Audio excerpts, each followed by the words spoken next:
Assalamualaikum warahmatullahi wabarakatuh. Saya Haji Antomi.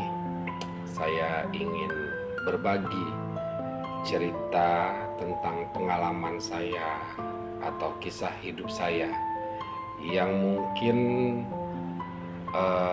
tidak pernah atau mungkin ada yang pernah mengalami hal mungkin seperti saya. Mungkin ceritanya agak sedikit berbeda. Kisah ini saya alami itu sekitar 40 tahun yang lalu. Mohon maaf,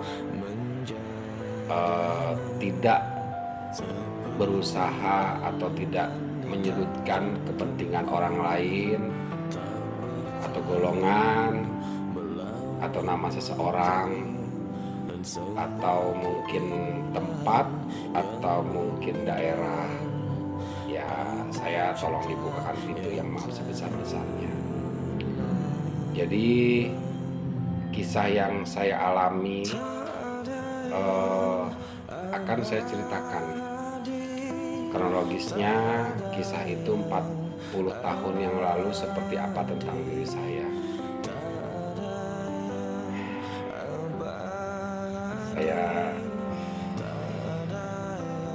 Bismillah, mudah-mudahan saya bercerita dari nol. Mudah-mudahan saya selalu diberikan ketabahan.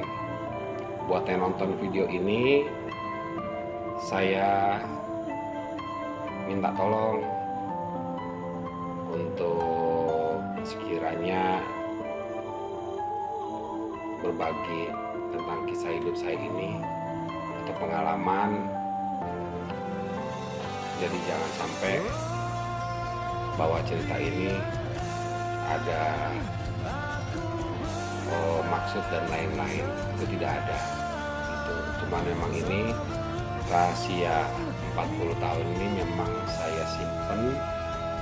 Saya tidak pernah mempublikasikan atau bercerita dari nol sampai akhir cerita saya seperti ini, karena memang cerita ini begitu menyakitkan itu buat saya pribadi.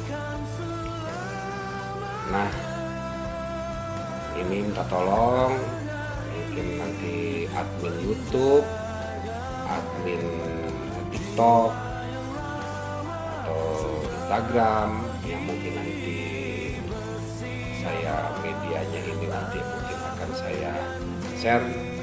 Tolong jangan sampai di cut off atau diblokir, karena ini adalah tujuannya panjang, bukan punya maksud lain dan tertentu.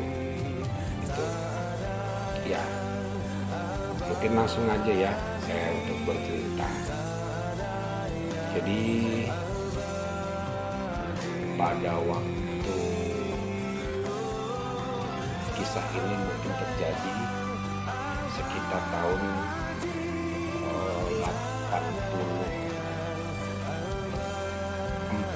ya, atau 85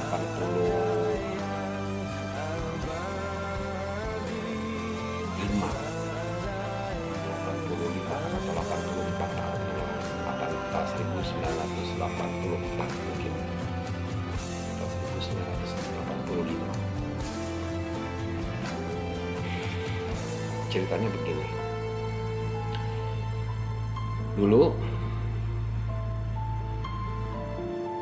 saya ini waktu itu usia tuh 7 tahun. Usia 7 tahun,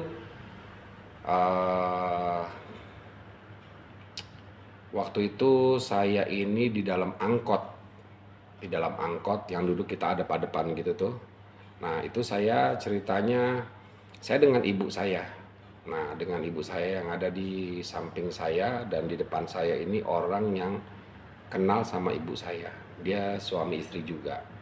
Dan saya waktu itu berdua sama ibu. Kita dari suatu tempat sehingga kita pulang naik angkot nih, gitu. Naik angkot. Nah, tiba-tiba saya nggak ngerti obrolan apa yang dimaksud dengan ibu sama orang tersebut, sehingga tiba-tiba tuh tangan saya ditarik. Kemudian dipaksa lah gitu, ditarik, direbut gitu kan. dari posisi saya dari sebelah ibu saya ini. Setelah saya itu ditarik, saya nangis gitu kan, kejer waktu itu. Sedangkan angkot itu masih berjalan gitu, karena situasinya memang waktu itu sekitar ya sekitar jam setengah 7 malam gitu.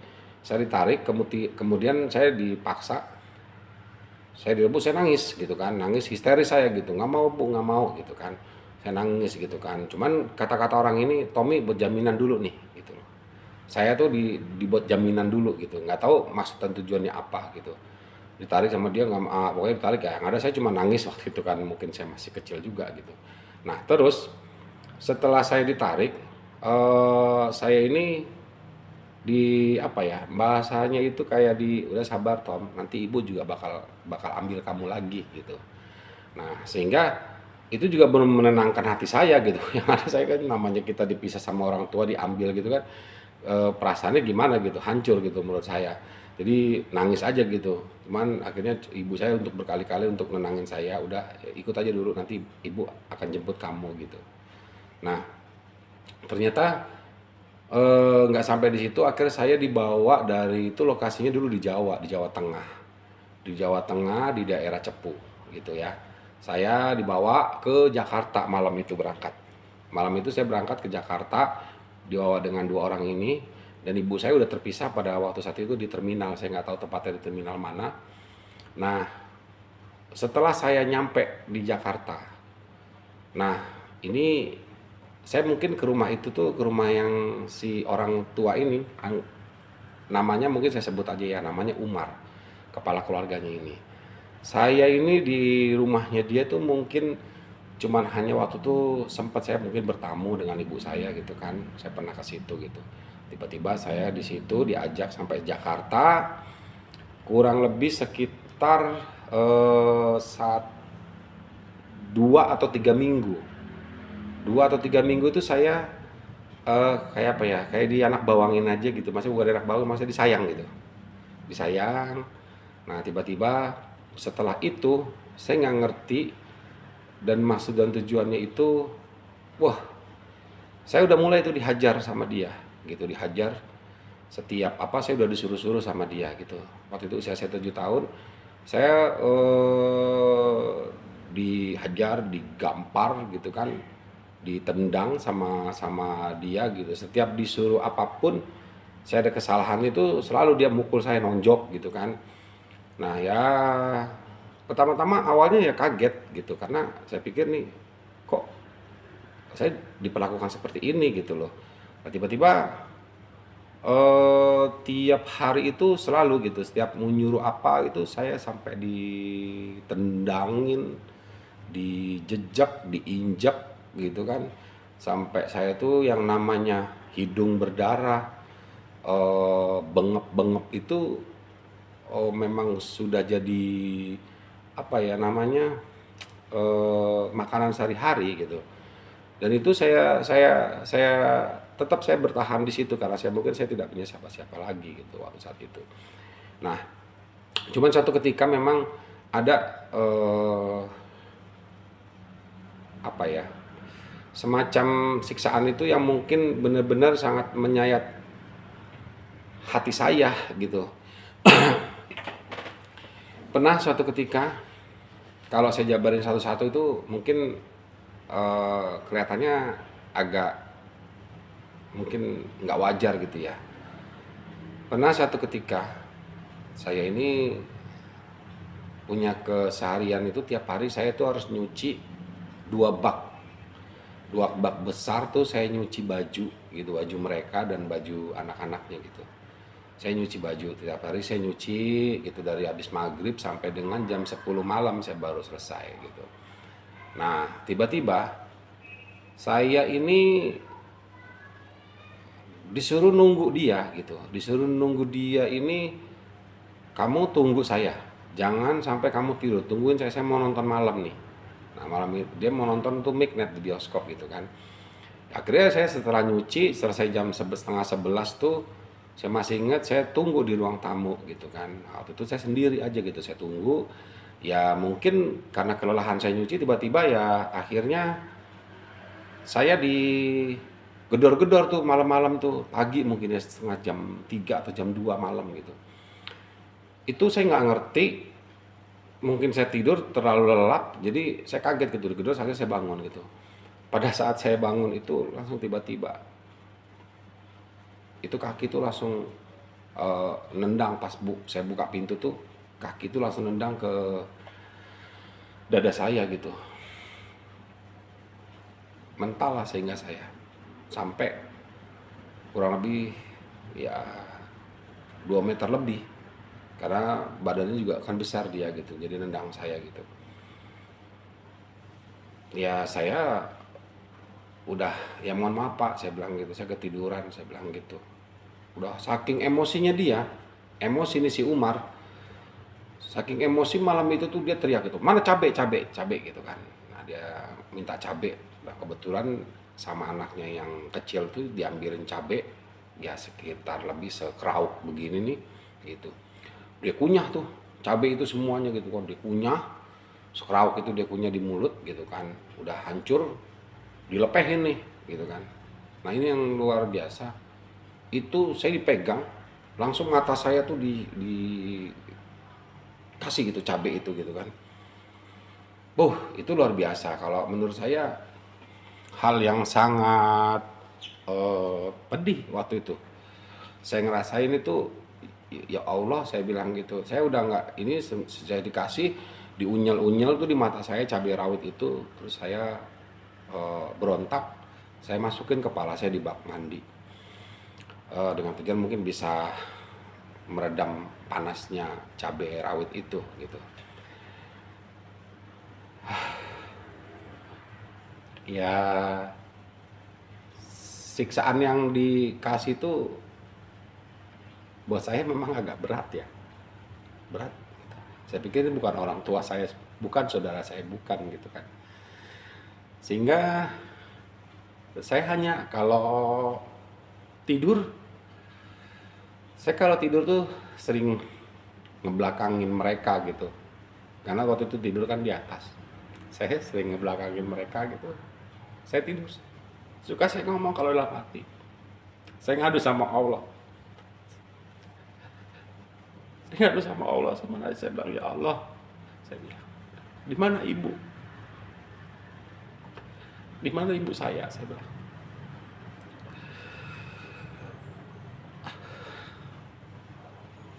Cuman doa aja tiap hari yang saya selalu panjatkan, saya cuman pengen ketemu sama ibu. Saya nggak ngerti bagaimana cara berdoa supaya doa saya tetap selalu didengar sama Allah. Cuman air mata yang saya keluarin gitu. Tiba-tiba ya memang setiap hari saya selalu mendapat tekanan dan siksaan hidup dari Pak Umar ini gitu. Dan istrinya pun memang juga luar biasa.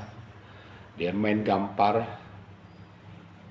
main cubit, main cakar gini. Saya sering dulu dicakarin leher saya gitu, pipi gitu. Jadi di usia yang saya mungkin teman-teman saya bisa main di umur 7 tahun, tapi saya mendapatkan siksaan seperti itu. Dan itu juga luar biasa. Sehingga saya juga pernah waktu itu,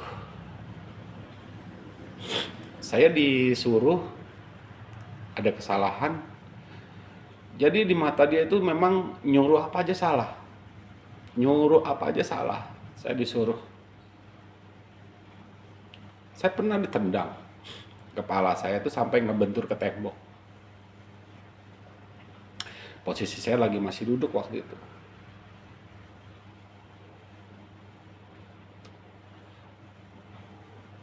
Saya ditendang itu langsung kepala saya ngebentur dan berdarah gitu kepala saya. Kepala saya berdarah. Ya mungkin tiap hari rambut saya itu dulu panjang, ada seponi gitu kan. Memang nggak dipotong sama dia tuh, nggak boleh potong untuk nutupin luka-luka di jidat sini nih. Jujur di jidat ini sih benjol-benjol gitu. Tiap hari tuh memang karena ditonjok, dipukul, digetok gitu kan. Apa aja gitu yang jadi barang deket dia pun bisa dilempar ke saya gitu. Cuman memang eh ada suatu kisah juga gini. Saya istrinya ini minta air minum, saya kasih, saya ambilin gitu kan. Ya namanya saya juga mungkin masih lugu dan belum bisa berpikir apa-apa waktu saat itu. Saya nganterin minum, tiba-tiba, ini bu airnya, saya bilang gitu. Airnya bu, saya bilang gitu kan. Sampai 3 kali saya ngomong, bu ini airnya. Nggak dipegang juga sama dia. Sehingga ada palu tuh depan dia. Dia lagi ngobrol dengan orang-orang tetangga samping rumah gitu, apa tamu atau apa, saya nggak tahu waktu itu. Itu palu tuh dengan entengnya dipegang, langsung dipletakin kepala saya gitu. Tak gitu. Eh, saya nggak mikirin apa ya kondisi kepala saya gitu. Cuman yang saya setelah orang tahu tuh darah itu udah langsung ngalir ke leher, ke jidat sini banyak. Waktu itu darah. Saya udah nggak berusaha sakit karena saya pikir ini di depan orang gitu kan, maksudnya saya nggak pernah terpikir lain gitu. Tapi orang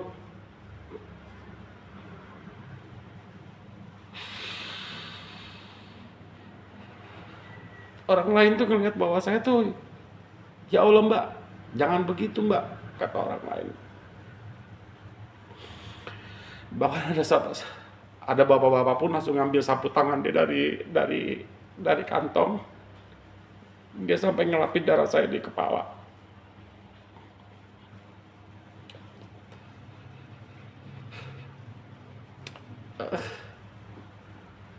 Saya mungkin nggak ngerti harus bicara apa sama orang ini, ya Allah, saya bilang gitu.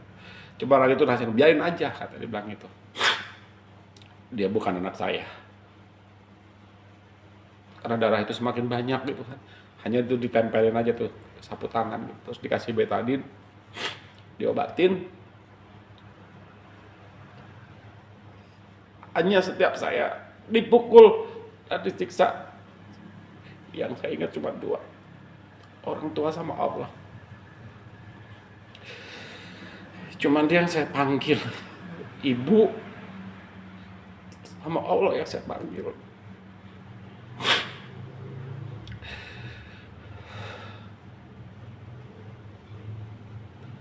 Karena itu pun setiap hari saya selalu disiksa seperti itu. Suatu ketika juga saya lagi gosok baju setelah saya cuci, siang itu saya gosok.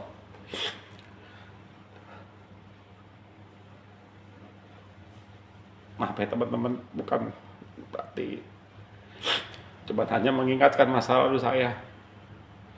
Saya lagi gosok, siang itu saya lagi gosok, saya ketiduran waktu itu. Tapi gosokan waktu itu masih panas, ada di samping saya.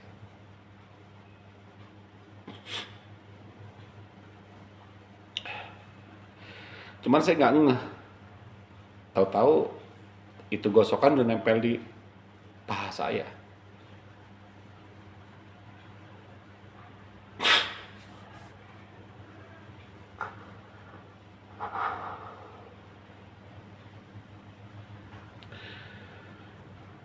Orang ini memang kayak binatang.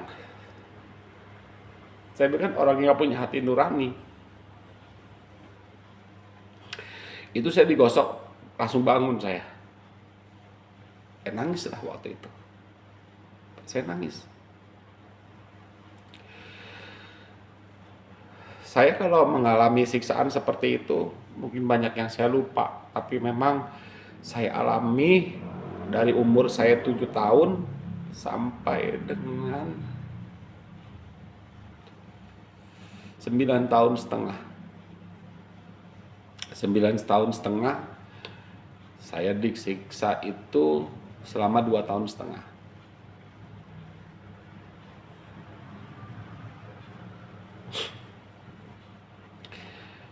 Ya, tiba-tiba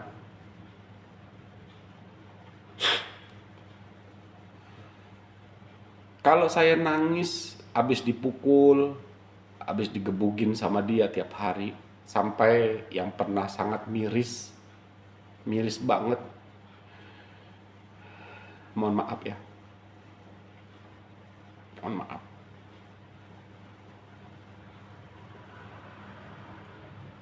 Sampai alat vital saya itu di apa ya, diserepet pakai bambu kayu gitu kan, digituin tuh.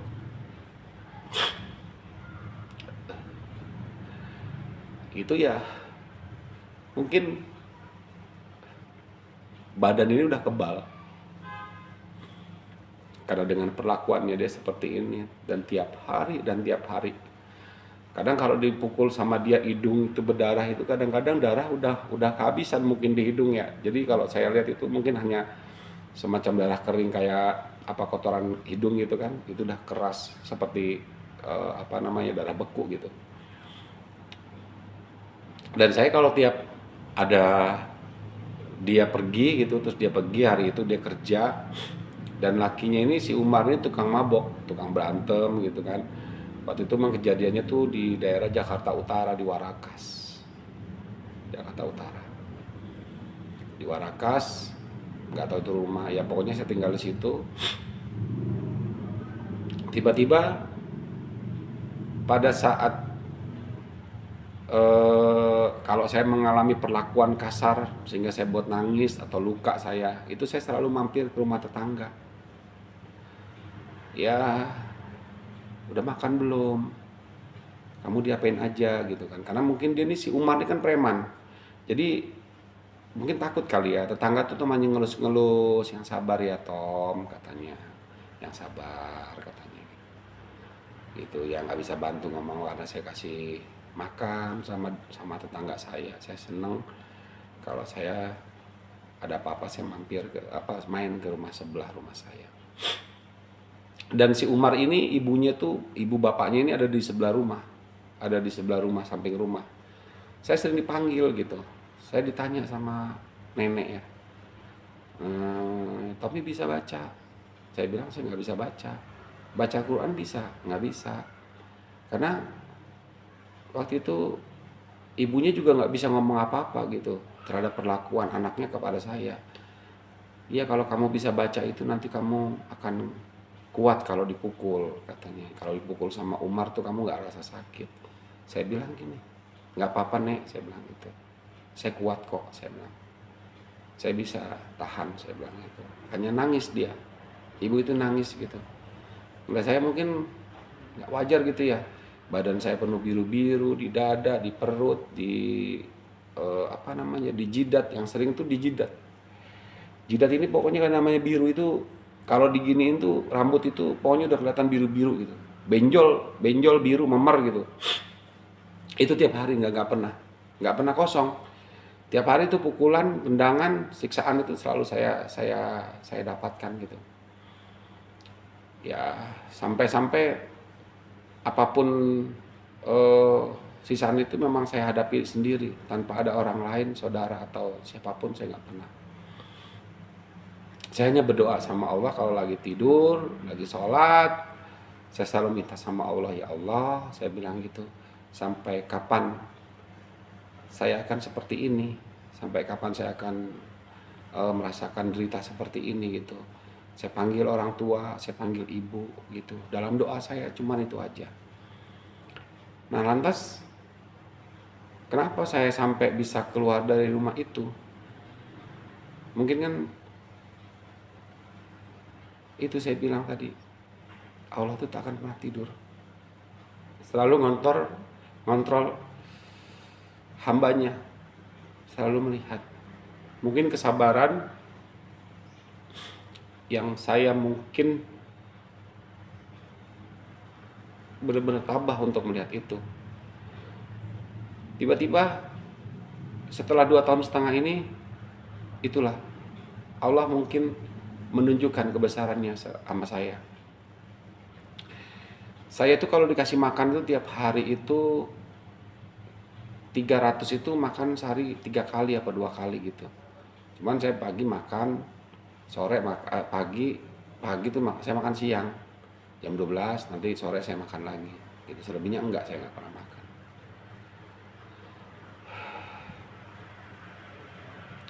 Gara-gara uang kembalian itu 50 perak, sehingga pagi-pagi buta itu si istrinya itu bilang, "Tom, mana kembalian kemarin? Kurang 50 nih," katanya. "Enggak kok Bu, saya kasih 150 kemarin." "Enggak," kata dia bilang, "kamu ngasih saya cuma 50, cuma cepet doang. 50-nya mana?" Karena saya berusaha untuk meyakini, ya saya cuma bilang, "Enggak, bener kok Bu, saya kasih 150." Itu nggak tahu-tahu posisi dia kan duduk di atas bangku tuh. Nah, saya duduk di bawah gitu. Jadi posisinya ya kayak kayak eh, apa? eh, Kayak majikan sama pembantu gitu. Tiba-tiba tuh langsung diambil sapu ijuk yang patah. Nah, patah tuh langsung dihantam ke mata saya tuh. Karena posisinya di bawah itu kan gitu. Mau saya tangkis karena lebih cepet pukulan itu. Kena nih mata sebelah kiri nih, gitu kan. Ya lumayan agak parah. Parah banget. Saya nangis juga itu waktu itu pagi-pagi itu.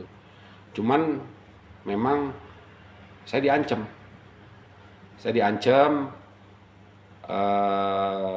iya diancam gitu. Jadi saya diancam tuh, "Awas kalau kamu bilang sama orang, bakal saya bunuh kamu."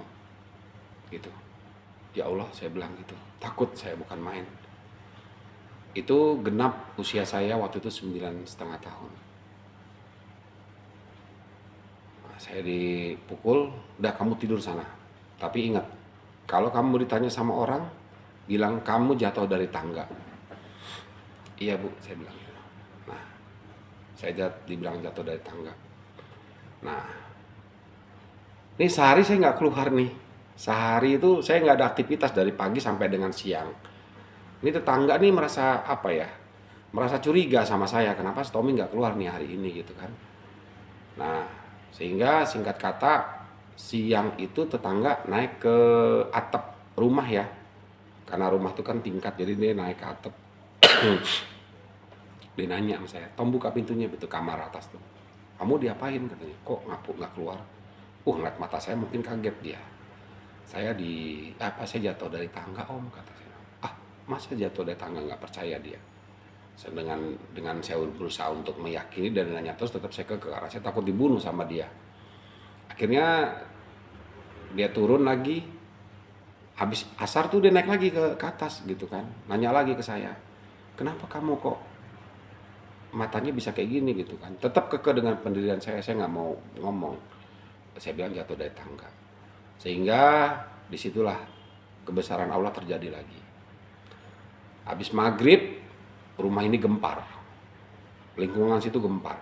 Ada RT, ada RW, tokoh masyarakat, Babinsa, Binamas, itu ngumpul jadi satu di situ, minta saya diturunkan dari rumah itu, dikeluarin dari rumah itu. Jadi kurang lebihnya seperti ini. "Turunin Tommy." "Enggak," kata istrinya, "Tommy lagi sakit, nggak boleh turun. Lagi sakit." "Enggak, saya yang turunin, kamu yang keluarin atau saya yang ngambil paksa Tommy." "Nggak bisa." Karena mungkin si preman, si Umar ini udah terdesak, sehingga saya dikeluarin. Saya ditanya tuh di pos RW ya, di kantor pos RW. Saya ditanya kurang lebih sekitar ya ditanya waktu itu, saya bilang saya mungkin di pos RW itu saya sebaris gitu kan, Umar, istrinya, saya gitu kan. Terus seakan-akan kayak diinterogasi gitu tuh, ada Babinsa, Binamas gitu kan. "Tommy diapain?" gitu. "Jatuh dari tangga Om," saya bilang gitu. "Kok jatuh tangga begitu lukanya?" Ya saya pikir saya nggak mau jujur gitu, karena saya takut di samping saya ada Umar sama istrinya itu gitu. Sehingga saya coba untuk menutupi, akhirnya dengan inisiatifnya mungkin Bapak Binamas polisi, coba dipisahin Tominya, jangan dideketin dengan orang itu. Akhirnya saya dipisah tuh sama orang ini nih, dipisah gitu kan. Nah, saya ditanya, Tommy diapain katanya. Jatuh dari tangga kok om, saya bilang gitu kan. Kok jatuh dari tangga kayak gini lukanya? Iya, saya bilang gitu kan. Beneran jatuh dari tangga? Iya om, jatuh dari tangga, saya bilang. Tapi ya mungkin polisi itu punya trik sendiri untuk menanyaan orang untuk ngaku gitu kan. Cuman yang pertanyaan mungkin membuat hati saya mungkin langsung ternyuh. Dia bilang gini sama saya, Tommy mau nggak keluar dari rumah itu? Saya bilang gitu, mau nggak kamu keluar dari rumah itu? Saya diam. Cuman air mata saja yang mengalir. Air mata yang mengalir. Kenapa? Katanya. Kamu diapain? Kamu dipukul. Jujur aja sama om. Akhirnya saya ngaku bahwa mata saya dipukul dengan kayu. Singkat kata setelah itu saya nggak ngerti prosesnya. Yang jelas saya dibawa ke Polres. Di Polres mungkin kasusnya apa nggak tahu, atau penganiayaan atau apa. Sampai dengan jam 12 malam saya itu keluar dari rumah itu.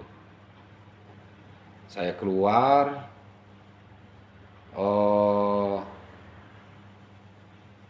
saya bingung mau tinggal sama siapa lagi saya gitu kan.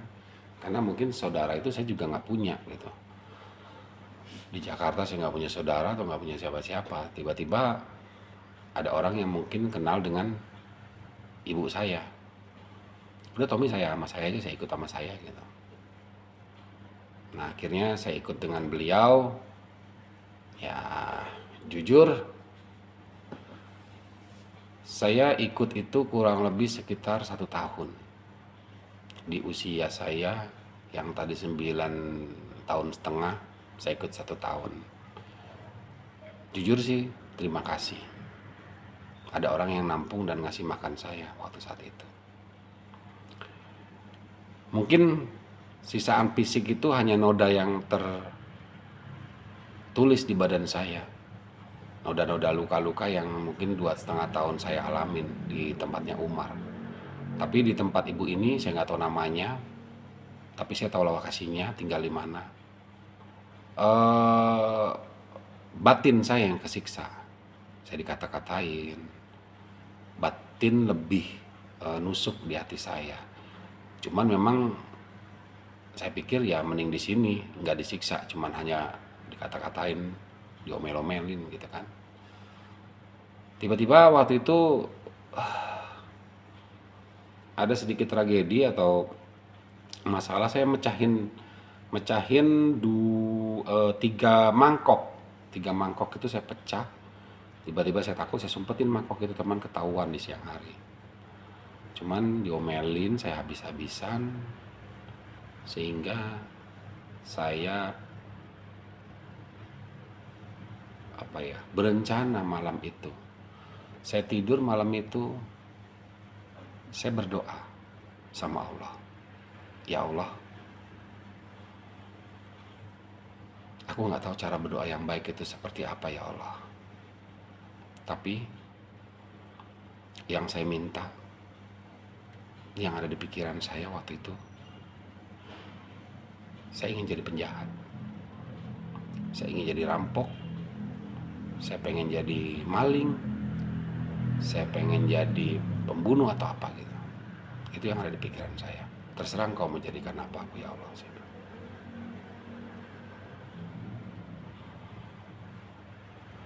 Ya, tiba-tiba paginya itu saya kabur.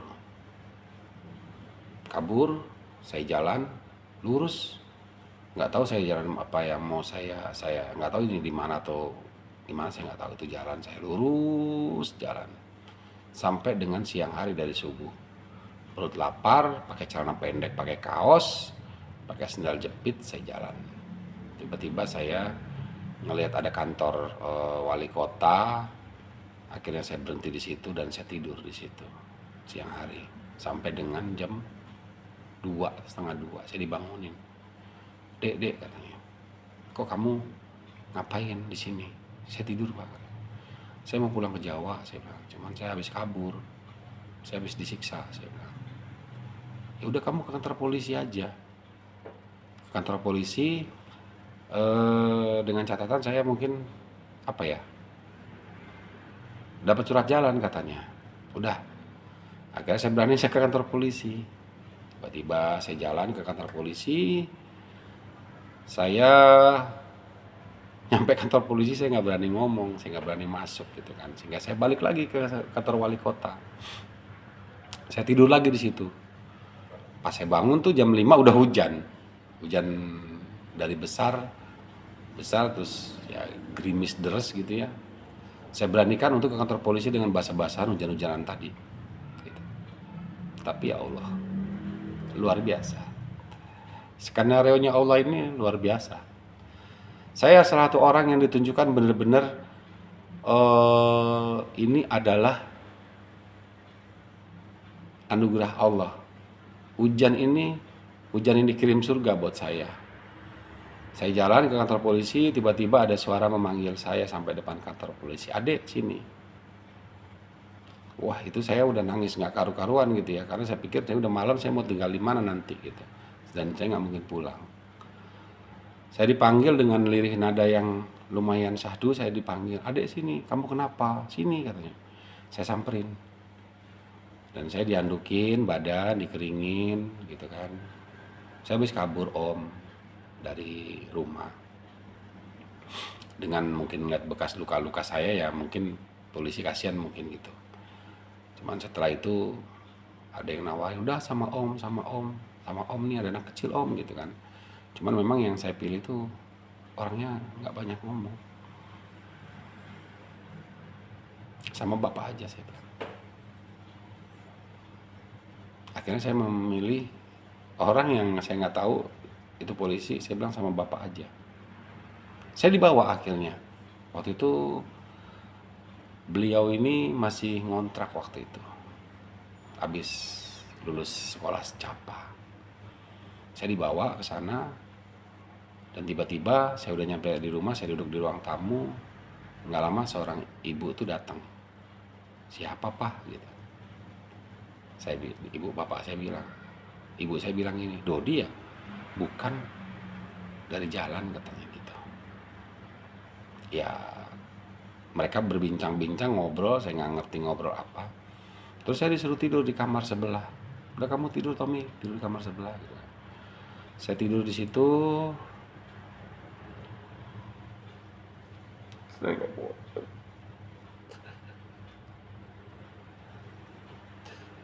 Besok paginya saya tuh dibawa sama ibu. Saya dibeliin baju, dibeliin celana, 2 setel.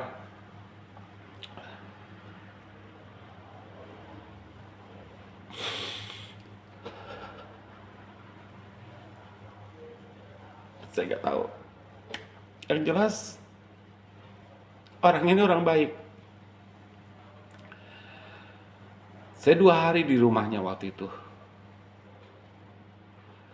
Sampai 2 hari saya dianterin ke terminal Kampung Rambutan. Saya dianterin ke Kampung Rambutan, dititipin sama Keneng. Saya nggak ngerti. Waktu itu saya dititipin kertas selembar. Kertas ada amplopnya.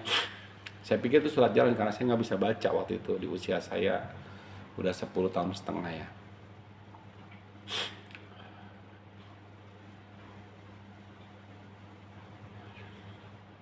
Terus di mobil saya dibilang gini, ya di bis nih, mana dek?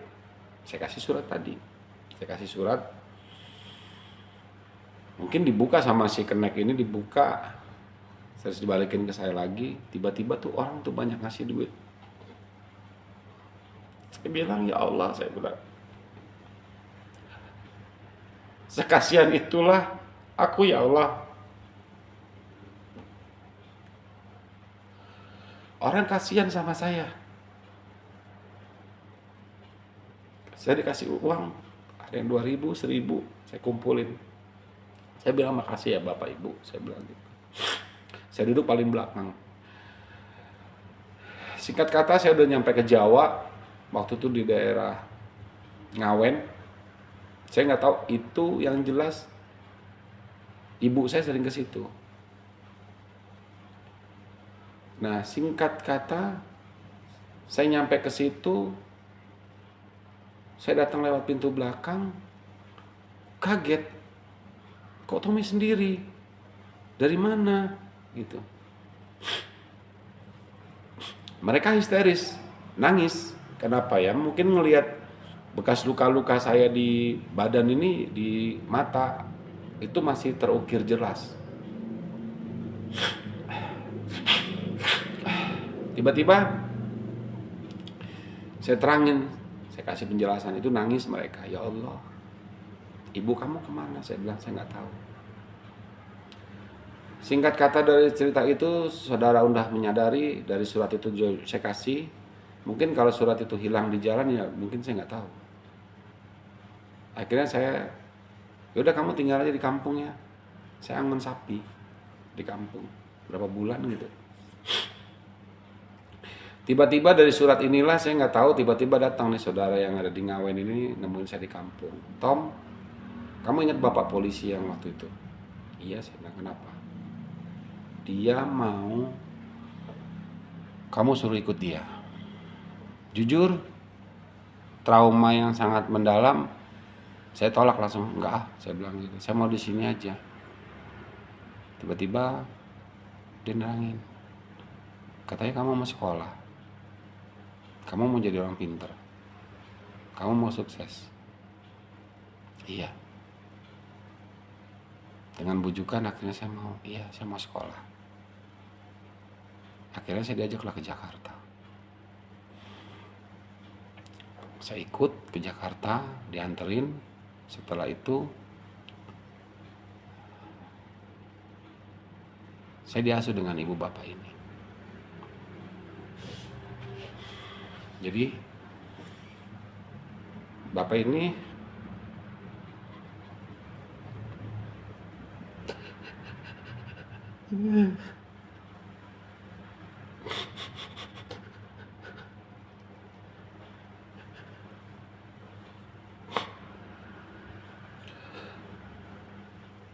orangnya nggak pernah ngebedain sama sekali.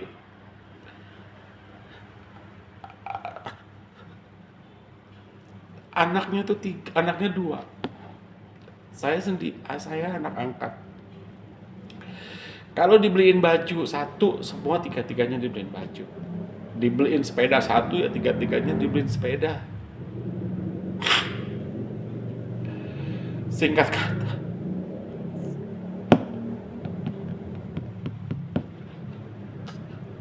ibunya tuh selalu baik.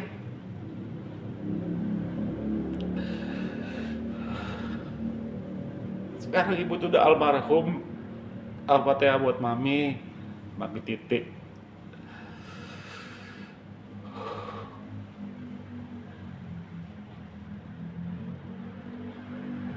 Kalau saya meninggal nanti, saya ditanya sama Allah, orang mana yang paling sayang dengan saya? Orang mana yang harus kamu lebih dahulukan, lebih masuk surga? Ibu saya, Ibu Titik.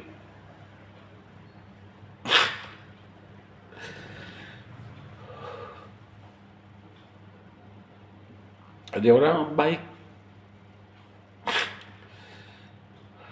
Sampai akte kelahiran saya juga dibuatin atas nama berdua mereka. Orang yang sayang dan penyayang. Akhirnya saya disekolahin sama ibu dan bapak ini, Ibu Haji Titi dan Bapak Haji Kuncoro Yakti.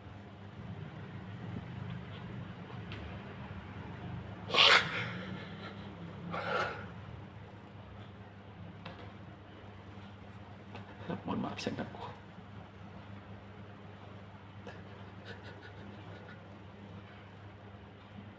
Saya di sekolahin tuh langsung kelas 3 karena usia saya itu udah 10 tahun lebih.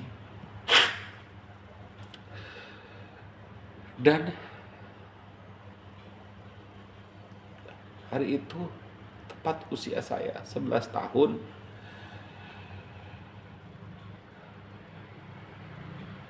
saya diulang tahunin. Kita ulang tahun saya umur 11 tahun. Seumur-umur saya nggak pernah yang namanya merasakan ulang tahun tuh tiup lilin. Saya nggak pernah. Dan untuk pertama kali Ibu Haji Titi nyium saya. Maafin Tommy, Mi. Saya dicium. Ya Allah, saya bilang, Ibu. Saya manggilnya Ibu waktu itu. Makasih, Bu. Saya dicium, saya dipeluk.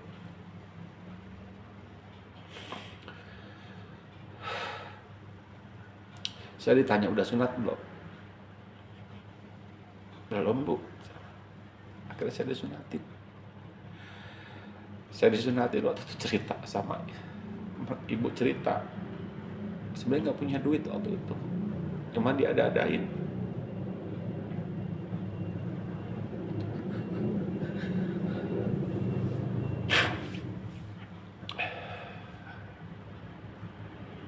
Saya ikut.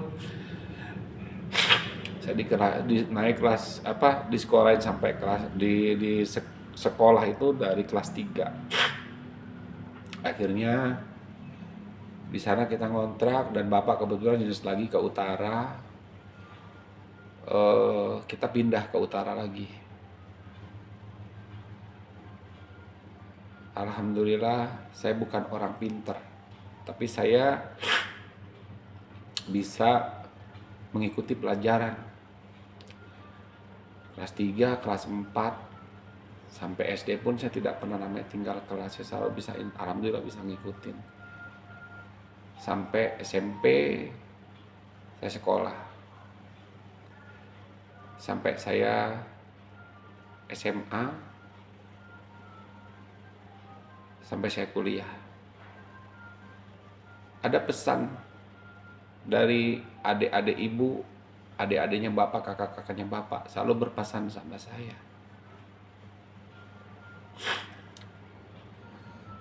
Tommy, nurut ya sama ibu sama bapak. Selalu kalau dibilang seperti itu, nurut. Itu yang ada di pikiran saya dan hati saya, selalu harus nurut. Apapun yang terjadi saya harus nurut. Kasih sayangnya luar biasa. Ibu udah almarhum, Ibu Haji Titi. Orangnya sayang banget. Orangnya pengertian. Luar biasa.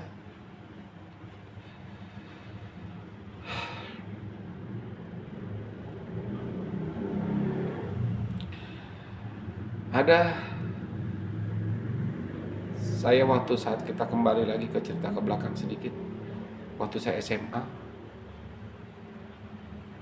karena saya lingkupnya sudah tinggal di asuh sama ibu dan bapak Haji Kuncoro dan Ibu Haji Titi.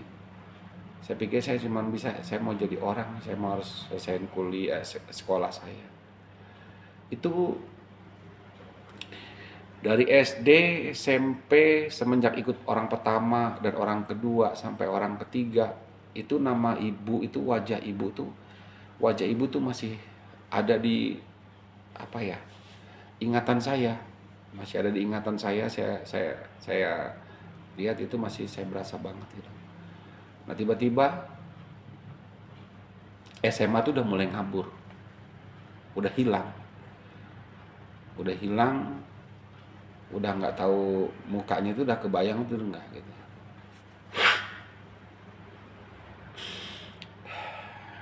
Saya sempat penasaran sama apa sih isi surat ini yang saya bawa dulu di bis itu, apa nih isinya gitu.